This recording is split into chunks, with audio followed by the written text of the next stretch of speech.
अस्सलाम वालेकुम। 9th class. आज हमारा टॉपिक है oxidation and reduction in term of loss और गेन ऑफ इलेक्ट्रॉन्स। कल भी हमने ऑक्सीडेशन एंड रिडक्शन रिएक्शन के बारे में डिस्कस किया था इन टर्म ऑफ लॉज और gain of hydrogen and oxygen. तो आज हम सिंपल में ऑक्सीडेशन की डेफिनेशन करते हैं in term of electrons. Oxidation is loss of electrons by an atom or ion। ठीक है, किसी भी एटम या आयन से इलेक्ट्रॉन का निकल जाना ऑक्सीडेशन कहलाता है। जैसे जिंक से देखें, यहाँ पर जिंक इसकी एग्जांपल है। जिंक एक मेटल है, ट्रांजिशन मेटल है, जो कि इलेक्ट्रॉन्स को, दो इलेक्ट्रॉन्स को क्या कर रही है, खारिज कर रही है। तो इलेक्ट्रॉन्स का खारिज करना ये प्रोसेस ऑक्सीडेशन कहलाता है। इसी तरह से यहाँ पे देखें, ये फेरस है। फेरस क्योंकि दो इलेक्ट्रॉन्स इसने ऑलरेडी खारिज कर दिए हुए हैं। जब फेरस ऑक्सीडाइज होता है तो फेरस जो है ऑक्सीडाइज होकर, फेरस आयन ऑक्सीडाइज होकर फेरक आयन में कन्वर्ट हो जाता है।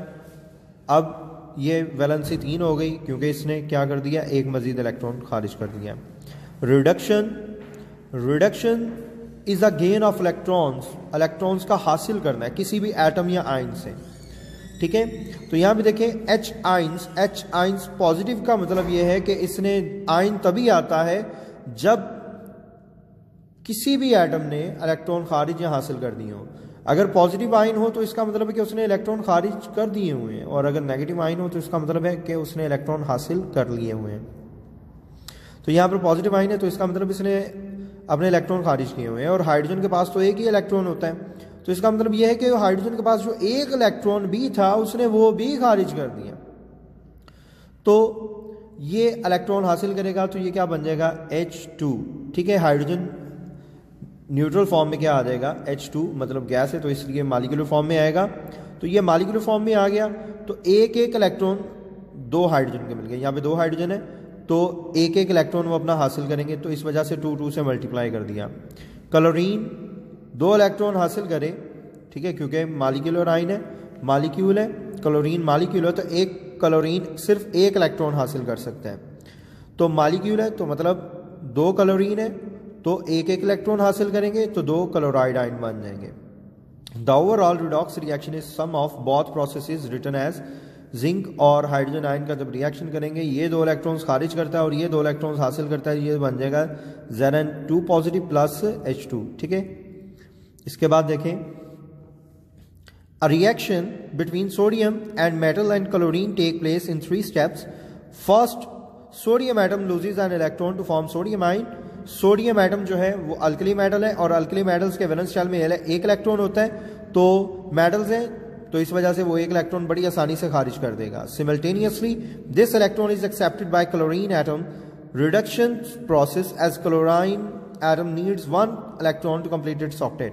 क्लोरीन के वैलेंस शेल में 7 इलेक्ट्रॉन होते हैं तो उसको अपना ऑक्टेट कंप्लीट करने की 1 इलेक्ट्रॉन की जरूरत होती है, इस वजह से वो 1 इलेक्ट्रॉन को एक्सेप्ट कर देगा।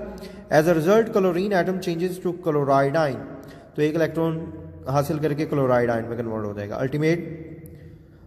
Ultimately, both these ions attract each other to form sodium chloride. Complete redox reaction is the sum of the oxidation and reduction reactions between sodium and chlorine atoms. इसके बाद इसका ओवरऑल यानी complete reaction देखें। Complete reaction में यहां पर ये complete reaction में सोडियम प्लस क्लोरीन है, तो दोनों आयंस जो हैं वो एक दूसरे को क्या करेंगे, अट्रैक्ट करेंगे और एक दूसरे को स्टेबलाइज करेंगे, और ये क्या बनाएंगे, सोडियम क्लोराइड। ठीक है, ये यहां तक जो है स्टूडेंट्स आप इसको लर्न करेंगे। ठीक है, अल्लाह हाफिज।